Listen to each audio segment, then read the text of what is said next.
Versión 4.4. ¿Hubo algún problema con el grupo? Preguntó Amond. No. Contestó Henry Wu. No hubo problema en absoluto. ¿Aceptaron sus explicaciones? ¿Por qué no habrían de hacerlo? Todo es bastante sencillo, a grandes rasgos. Son solo algunos detalles los que resultan escabrosos. Y yo quería hablar de los detalles con usted. Hoy no puede pensar en ello como en una cuestión de estética. John Hammond arrugó la nariz, como si oliese algo desagradable. ¿Estética? Repitió. Estaban en pie en la sala de estar de la elegante casa de campo de Hammond, ubicada detrás de las palmeras, en el sector norte del parque. La sala estaba bien ventilada y era confortable, dotada de media docena de monitores de televisión que mostraban los animales en el parque. La carpeta que llevaba Wu, en la que, marcado con un sello, decía Desarrollo de Animales. Versión 4.4, estaba sobre la mesa de café. Hammond miraba al genetista con aire paternal, paciente. Wu, con 33 años de edad, era muy consciente de que había trabajado para Hammond durante toda su vida profesional. Hammond le había contratado en cuanto salió de la escuela universitaria para graduados. Por supuesto, también hay consecuencias prácticas, continuó Wu. Realmente pienso que debe usted tomar en consideración mis recomendaciones para la fase 2. Debemos ir a la versión 4.4. ¿Quiere reemplazar todas las cepas actuales de animales? Preguntó Hammond. Sí, eso quiero. ¿Por qué? ¿Qué hay de malo en ellas? Nada, salvo que son dinosaurios verdaderos. Eso es lo que pedí, Henry, dijo Hammond, sonriendo. Y eso es lo que me diste. Lo sé. Pero, verá usted, y vaciló. ¿Cómo le podía explicar eso a Hammond? El anciano prácticamente nunca visitaba la isla.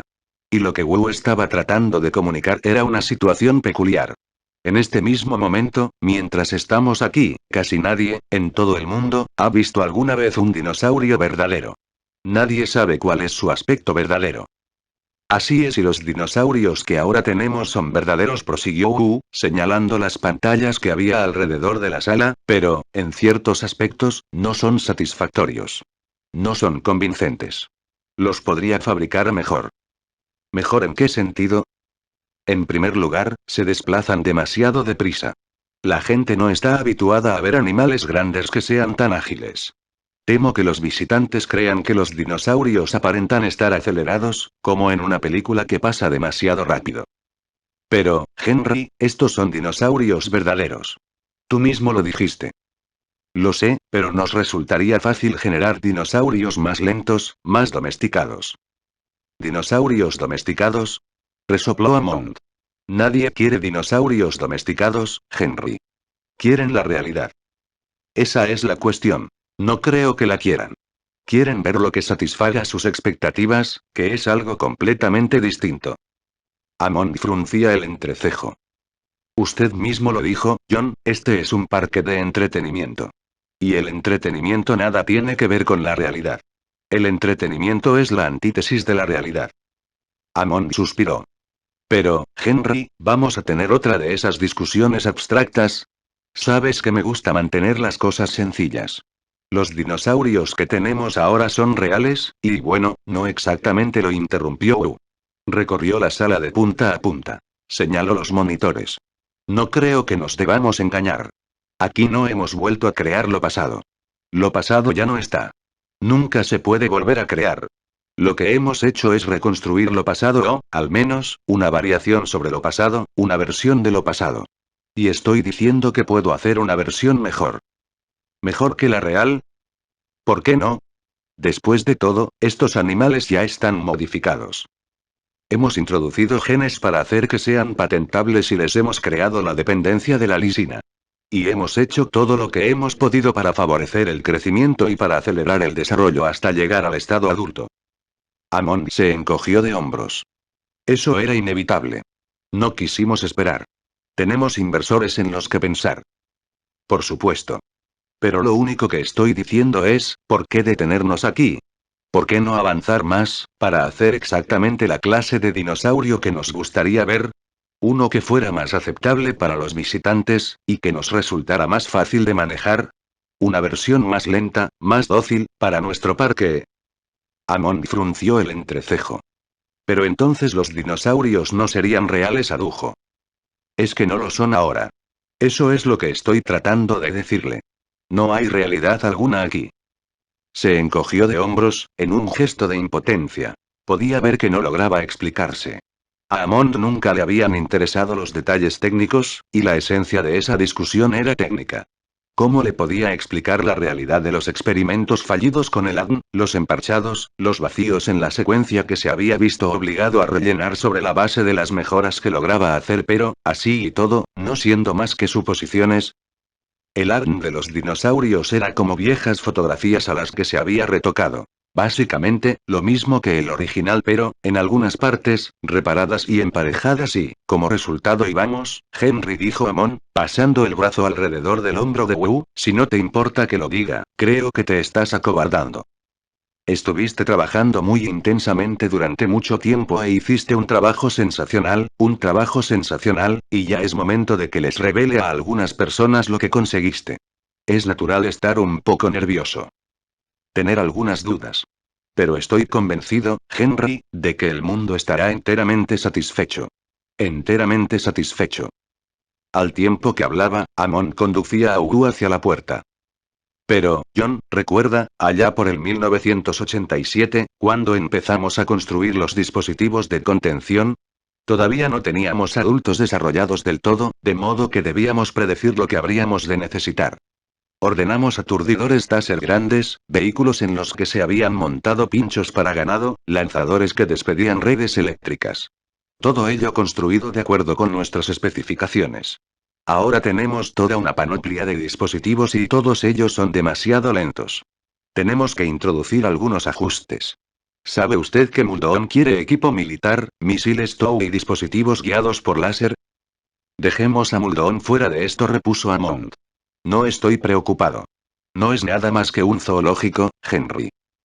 El teléfono sonó, y Hammond fue a atenderlo. Wu trató de pensar en otra forma de insistir en su argumento.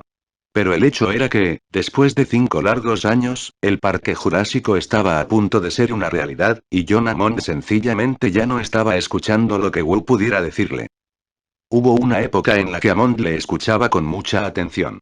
En especial cuando Wu estaba recién reclutado, en los días en que era un licenciado de biología de 28 años que trabajaba en su tesis de doctorado en Stanford, en el laboratorio de Norman Atherton. La muerte de Atherton había precipitado el laboratorio en la confusión, así como en la aflicción. Nadie sabía qué iba a ocurrir con la provisión de fondos o con los programas para el doctorado. Había mucha incertidumbre. La gente estaba preocupada por su carrera. 2 semanas después del funeral, John Hammond fue a ver a Hugo. Todos los del laboratorio sabían que Atherton había tenido algún tipo de vínculo con Hammond, aunque los detalles nunca estuvieron claros. Pero Hammond se le había acercado a Hugo de manera tan directa, que este nunca lo olvidó. Norman siempre decía que usted era el mejor genetista de su laboratorio, había dicho. ¿Cuáles son sus planes ahora? No sé. Investigación. ¿Quiere un nombramiento en la universidad? Sí. Es un error, contestó Hammond con energía. Al menos, lo es si usted respeta su talento. Wu parpadeó. ¿Por qué? Porque, enfrentemos los hechos, las universidades ya no son los centros intelectuales del país. La idea en sí es absurda. Las universidades son el agua estancada. No se sorprenda tanto. No le estoy diciendo nada que usted no sepa. Desde la Segunda Guerra Mundial, todos los descubrimientos verdaderamente importantes salieron de laboratorios privados. El láser, el transistor, la vacuna contra la polio, el microprocesador, el holograma, el ordenador personal, la obtención de imágenes por resonancia magnética, las exploraciones por tomografía computarizada y, la lista sigue indefinidamente. Las universidades, sencillamente, no están más donde ocurren las cosas, y no lo han estado durante 40 años. Si usted quiere hacer algo importante en los ordenadores o en la genética, no vaya a una universidad. Por Dios, no. Wu descubrió que no podía articular palabra. Cielo santo. Decía Amon, ¿por qué cosas debe pasar usted para iniciar un nuevo proyecto? ¿Cuántas solicitudes de beca, cuántos formularios, cuántas aceptaciones? ¿La comisión de iniciativas? ¿El director de departamento? ¿El comité de asignación de recursos de la universidad? ¿Cómo consigue más espacio para trabajar, si lo precisa? ¿Más ayudantes, si los necesita? ¿Cuánto tiempo tarda en conseguir todo eso? Un hombre brillante no puede malgastar un tiempo precioso con formularios y comités. La vida es demasiado corta, y el ADN demasiado largo. Usted quiere dejar su huella. Si quiere que algo se haga, manténgase alejado de las universidades. En aquellos días, Wu quería con desesperación dejar su huella. John Hammond atrapó toda su atención. Estoy hablando de trabajo, proseguía Hammond. Verdaderos logros. ¿Qué necesita un científico para trabajar? Necesita tiempo, y necesita dinero. Estoy hablando de darle un encargo por 5 años, y 10 millones al año como fondos. 50 millones de dólares, y nadie le dice cómo gastarlos. Usted decide. Todo lo demás, sencillamente, no le obstaculiza el camino. Era demasiado bueno para ser cierto. Wu quedó silencioso durante largo rato. Finalmente preguntó. ¿A cambio de qué? Por intentar hacer lo imposible, contestó Hammond. Por intentar algo que, probablemente, no se puede hacer. ¿En qué consiste? No le puedo dar detalles, pero, en rasgos generales, la tarea supone hacer la clonación de reptiles. No creo que sea imposible. Los reptiles son más fáciles que los mamíferos. Es probable que la obtención de clones solo tarde 10, 15 años en conseguirse. Siempre y cuando se logren algunos avances fundamentales. Tengo 5 años, le contestó Hammond. Y mucho dinero, para alguien que quiera hacer el intento ahora. ¿Mi trabajo se va a poder publicar? Con el tiempo. No inmediatamente. No. Pero, con el tiempo, ¿se podrá publicar? Insistió, sin irse por las ramas. Hammond se rió. No se preocupe, todo el mundo sabrá lo que usted hizo, se lo prometo. Y ahora parecía que, en verdad, todo el mundo lo iba a saber, pensaba Wu. Después de 5 años de extraordinario esfuerzo, se encontraban justo a un año de distancia de la inauguración del parque para el público. Por supuesto, esos años no habían transcurrido del modo exacto prometido por Hammond. Wu tuvo algunas personas que le decían qué hacer y, muchas veces, se vio sometido a terribles presiones. Y el trabajo en sí varió. Ni siquiera se trataba de hacer la clonación de reptiles, una vez que empezaron a entender que los dinosaurios eran tan parecidos a los pájaros. Era clonación de aves, una propuesta muy diferente. Mucho más difícil. Y, durante los 2 últimos años, Wu fue, primordialmente, un administrador, supervisando grupos de investigadores y bancos de secuenciadores computarizados de genes. La administración no era la clase de trabajo que deleitaba a Wu. Eso no era lo que él había pactado. Y, aún así, tuvo éxito. Hizo lo que nadie realmente creía que se pudiera hacer, no en tan breve lapso por lo menos. Y Henry Wu pensaba que le correspondían algunos derechos, que debía tener voz y voto en lo que sucedía, en virtud de sus conocimientos y de sus esfuerzos. En vez de eso, encontró que su influencia se desvanecía conforme pasaban los días. Los dinosaurios existían. Los procedimientos para obtenerlos se habían resuelto hasta el punto de volverse rutinarios. Las técnicas estaban maduras y John Hammond ya no necesitaba a Henry Wu. Así estará bien, decía Hammond, hablando por teléfono. Escuchaba un poco y sonreía a Wu. Espléndido. Sí, espléndido. Colgó. ¿Dónde habíamos quedado, Henry? Estábamos hablando de la fase 2, repuso Wu. Ah, sí. Ya tratamos antes este asunto, Henry, y lo sé, pero usted no se da cuenta y discúlpame, Henry, dijo Hammond, con un asomo de impaciencia en la voz, si me doy cuenta. Y debo decírtelo con franqueza, Henry, no veo motivo alguno para mejorar la realidad. Cada cambio que debimos introducir en el genoma nos fue impuesto por la legislación o por la necesidad. Puede que hagamos otros cambios en el futuro, para resistir las enfermedades o por alguna otra razón. Pero no creo que debamos mejorar la realidad nada más que porque pensemos que es mejor de esa manera. En estos momentos tenemos dinosaurios verdaderos ahí fuera. Eso es lo que la gente quiere ver. Y eso es lo que debe ver. Es nuestra obligación, Henry. Eso es honesto, Henry. Y, sonriendo, Hammond le abrió la puerta para que saliese. Control. Grant miró todos los monitores de ordenador de la oscurecida sala de control, sintiéndose irritado. No le gustaban los ordenadores. Sabía que eso le convertía en anticuado, pasado de moda como investigador, pero no le importaba.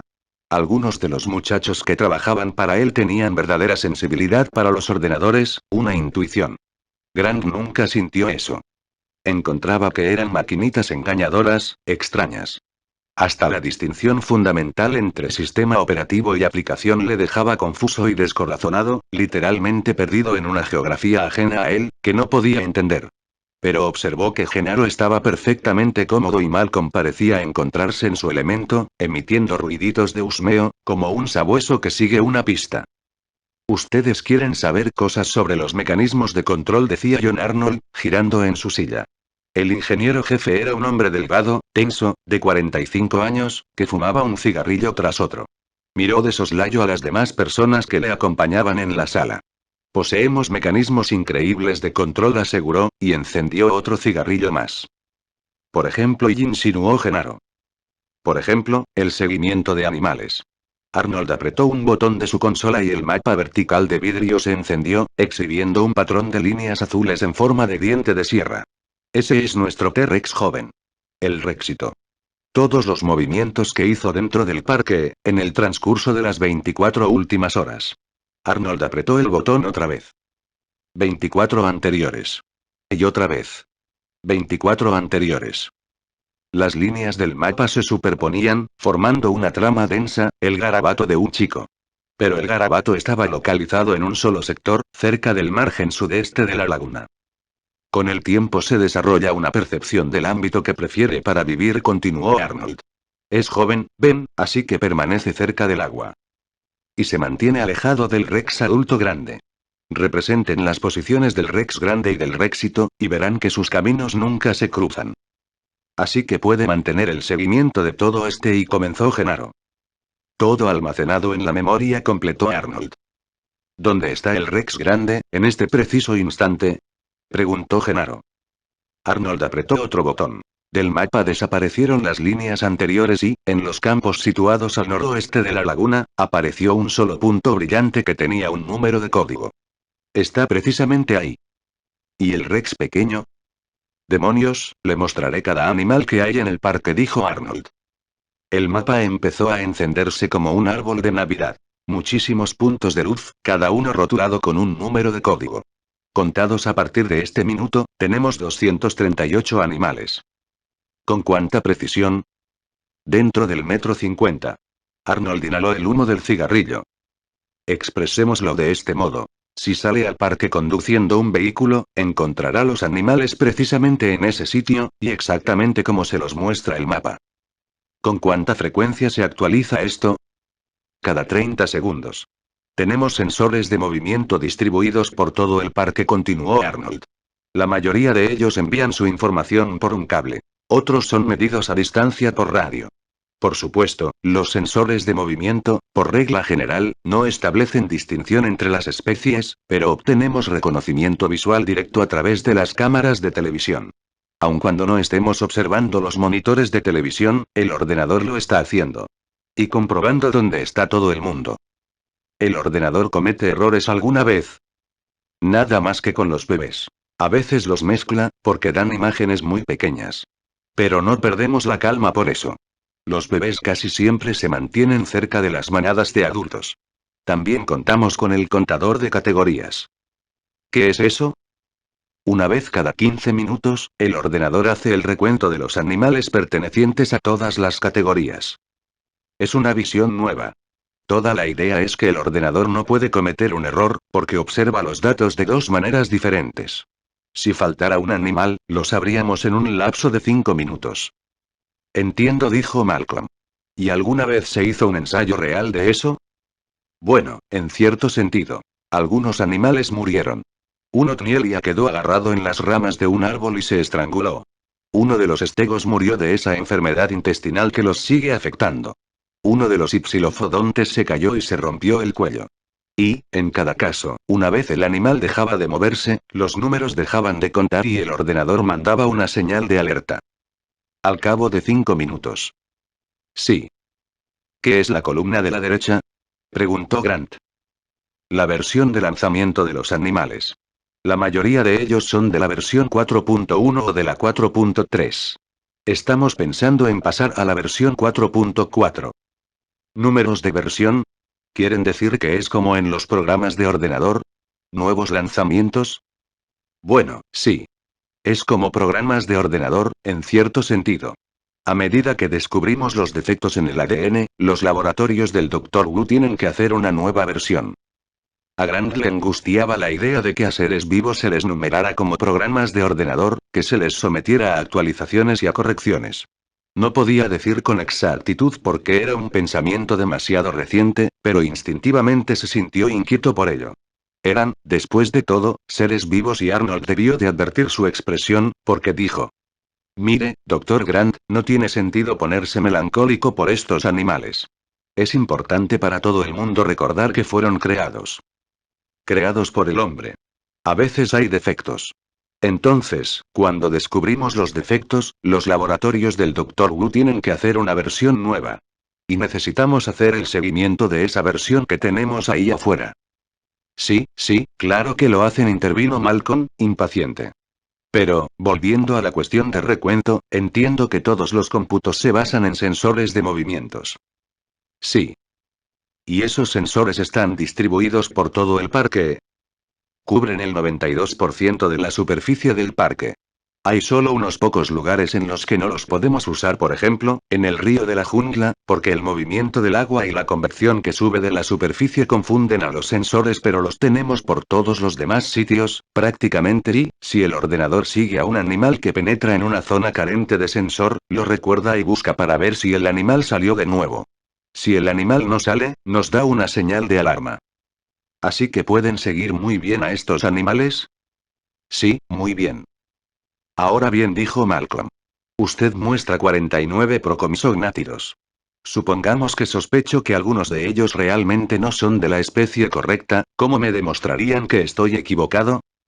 De dos maneras. Ante todo, puedo hacer el seguimiento de desplazamientos individuales, comparándolo con el de otros presuntos compis.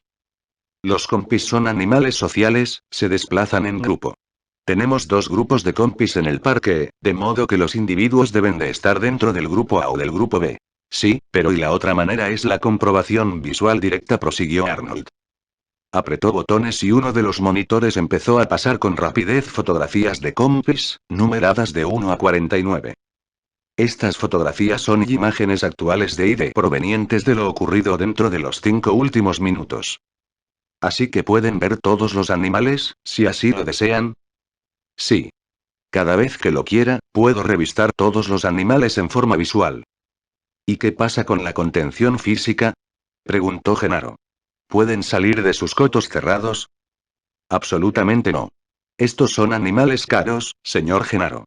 Los cuidamos muy bien. Mantenemos múltiples barreras. Primera, los osos. Apretó un botón, y el tablero se encendió con una red de barras anaranjadas.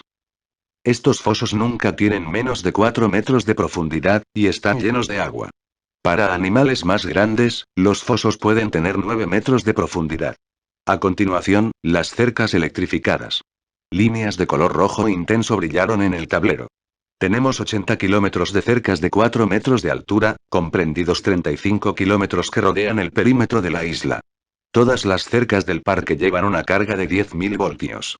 Los animales pronto aprenden a no acercárseles. ¿Pero si uno sí saliera? Preguntó Genaro. Arnold resopló y aplastó su cigarrillo. Nada más que en sentido hipotético, insistió Genaro. Supongamos que ocurriera. Muldoon se aclaró la garganta. Saldríamos y lo traeríamos de vuelta. Tenemos muchas maneras de hacerlo. Fusiles apaciguadores láser, redes electrificadas, tranquilizadores. Todo no mortal porque, como dice el señor Arnold, estos son animales caros. Genaro asintió con la cabeza, y dijo. ¿Y si uno saliera de la isla? Imposible, negó Arnold. Tan solo pregunto y moriría en menos de 24 horas. Estos son animales elaborados en forma genética. Son incapaces de sobrevivir en el mundo real. ¿Y qué hay en cuanto al sistema de control en sí? ¿Podría alguien operarlo en forma indebida? Preguntó Genaro. Arnold negaba con la cabeza. Mire atentamente esta sala. La construimos según las pautas para contrarrestar actos terroristas. Todas las entradas tienen puertas dobles, como esclusas de aire, para evitar el acceso no autorizado. El cielo raso tiene claraboya, pero podemos correr sobre ella una persiana de acero para evitar la entrada. Podemos aplicarle 10.000 voltios al perímetro de esta sala. Las ventanas son de vidrio a prueba de balas, de 2,5 cm de espesor. Nadie puede meterse aquí si nosotros no queremos. ¿Pero qué hay en cuanto al sistema de procesamiento de datos? El sistema está reforzado. El ordenador es independiente en todo sentido. Alimentación eléctrica independiente, así como alimentación auxiliar independiente. El sistema no se comunica con el exterior, de manera que no puede influir sobre él a distancia con un módem. El sistema de procesamiento de datos es seguro. Se hizo un silencio. Arnold chupó su cigarrillo, y dijo. Un sistema muy bueno. Fantásticamente bueno. Entonces, supongo, dijo Malcolm, que su sistema funciona tan bien, que no tiene problema alguno. Tenemos infinitos problemas aquí, contestó Arnold, alzando una ceja, pero ninguna de las cosas que les preocupan a ustedes. Me doy cuenta de que les inquieta que los animales escapen, lleguen a tierra firme y siembren el caos. Eso, a nosotros, no nos preocupa en absoluto. A estos animales los vemos como seres frágiles y delicados. Se los trajo de vuelta después de 65 millones de años, a un mundo que es muy diferente de aquel que dejaron, aquel al que estaban adaptados. Nos tomamos muchas molestias para cuidarlos. Ustedes tienen que darse cuenta, continuó, de que el ser humano estuvo conservando mamíferos y reptiles, en zoológicos, durante centenares de años. Así que sabemos mucho de cómo cuidar un elefante o un cocodrilo. Pero nunca nadie intentó antes cuidar un dinosaurio. Son animales nuevos. Y, sencillamente, no sabemos. Las enfermedades que los afectan son nuestra principal preocupación. ¿Enfermedades? Preguntó Genaro, súbitamente alarmado. ¿Existe alguna posibilidad de que un visitante pueda contagiarse? Arnold volvió a resoplar. ¿Alguna vez le contagió un resfriado el cocodrilo de un zoológico, señor Genaro? Los zoológicos no se preocupan por eso. Nosotros tampoco. De lo que sí nos preocupamos es de que los animales mueran debido a sus propias enfermedades, o de que infecten a otros animales. Pero tenemos programas para vigilar eso, también. ¿Quiere ver la historia clínica del Rex grande? ¿Su registro de vacunas? ¿Su registro odontológico? Ahí tiene algo interesante. Debería ver a los veterinarios refregando esos grandes dientes, de modo que no se les produzcan caries. En este momento, no, dijo Genaro. ¿Qué hay de sus sistemas mecánicos? ¿Se refiere usted a los paseos en trenecito? Grant lanzó una mirada penetrante. ¿Paseos en trenecito? Ninguno de los paseos en trenecito se ha inaugurado todavía, estaba diciendo Arnold. Tenemos el paseo por el río de la jungla, en el que los botes viajan sobre rieles sumergidos, y tenemos el paseo por el pabellón de las aves, pero ninguno es operativo aún. El parque se va a inaugurar con la excursión básica por donde están los dinosaurios, la que están a punto de hacer dentro de unos pocos minutos. Los otros paseos vendrán sucesivamente 6, 12 meses después. Espere un momento, intervino Grant. ¿Van a poner paseos en trenecitos? ¿Como en un parque de diversiones? Este es un parque zoológico. Tenemos excursiones para visitar diferentes sectores, y los llamamos paseos. Eso es todo. Grant frunció el entrecejo. Una vez más se sintió angustiado. No le agradaba la idea de que a los dinosaurios se les utilizara en un parque de diversiones. Malcolm prosiguió con sus preguntas. ¿Usted puede manejar todo el parque desde esta sala de control? Sí. Lo podría manejar con una sola mano, si tuviera que hacerlo. Tanta es la automatización que hemos incorporado. El ordenador, por sí mismo, puede hacer el seguimiento de los animales, alimentarlos y llenarles los abrevaderos durante 48 horas sin supervisión. ¿Este es el sistema que diseñó el señor Nedry? Preguntó Malcolm.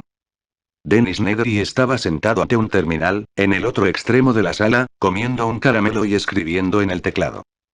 Sí, así es, dijo, sin levantar la vista del teclado. Es un sistema buenísimo, manifestó Arnold, con orgullo. Así es, confirmó Nedry distraídamente. Nada más que un defecto, o dos, de menor importancia. Ahora, añadió Arnold, veo que la excursión de visita está empezando, de modo que, a menos que tengan otras preguntas, y en realidad, nada más que una, dijo Malcolm.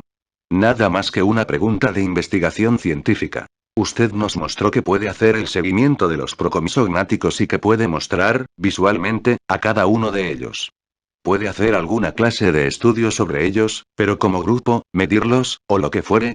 Si yo quisiera conocer su altura o su peso, hoy Arnold estaba apretando botones. Otra pantalla se encendió. Podemos hacer todo eso, y con mucha rapidez informó. El ordenador toma datos de medición en el transcurso de la lectura de las pantallas de televisión, de modo que son traducibles de inmediato. Aquí puede usted apreciar que tenemos una distribución normal de Poisson para la población animal. Muestra que la mayoría de los animales se apiña alrededor de un valor central promedio, y que unos pocos son o más grandes o más pequeños que el promedio, y se encuentran en los extremos descendentes de la curva. Cabría esperar esa clase de gráfico, comentó Malcolm. Sí. Cualquier población biológica saludable exhibe esta clase de distribución. Bien, inquirió Arnold, encendiendo otro cigarrillo, ¿hay más preguntas? No, contestó Malcolm. Creo que con esto prácticamente se contestó todo. Ya me he enterado de lo que necesitaba saber. Mientras salían, Genaro opinó. Me da la impresión de que es un sistema bastante bueno. No veo cómo algún animal podría salir de esta isla. ¿No lo ve? Preguntó Malcolm. Creí que resultaba completamente obvio. Espere un momento, se inquietó Genaro. ¿Cree que se escaparon animales? Sé que lo hicieron. Pero, ¿cómo? Lo vio por usted mismo. Pueden contar todos los animales. Pueden mirar todos los animales. Saben dónde están los animales en todo momento. ¿Cómo es posible que uno se escape? No alcanzo a comprenderlo. Es completamente obvio, sonrió Malcolm. Tan solo es cuestión de las suposiciones que se hagan. Las suposiciones que se hagan, repitió Genaro. Sí. Vea esto, trató de explicar Malcolm. El suceso básico que se produjo en el Parque Jurásico es que los científicos y técnicos han tratado de hacer un nuevo mundo biológico completo. Y los científicos que están en la sala de control esperan ver un mundo nuevo. Como en el gráfico que nos mostraron. Aun cuando un instante de meditación revela que esa distribución normal cuidadosa, es terriblemente inquietante en esta isla. ¿Lo es? Sí. Sobre la base de lo que el Dr. Wu nos dijo antes, nunca se debería ver un gráfico de población como ese. ¿Por qué no? Porque es el gráfico de una población biológica normal. Lo que el Parque Jurásico no es precisamente. El Parque Jurásico no es el mundo real. Se espera que sea un mundo controlado que solo imite el mundo real. En ese sentido, es un verdadero parque, más bien como un jardín japonés formal. La naturaleza manipulada para ser más natural que la naturaleza, si así lo prefieren. Me temo que ha hecho que me pierda, declaró Genaro, con aire de enfado. Creo que la visita lo aclarará todo, añadió Malcolm, sonriendo.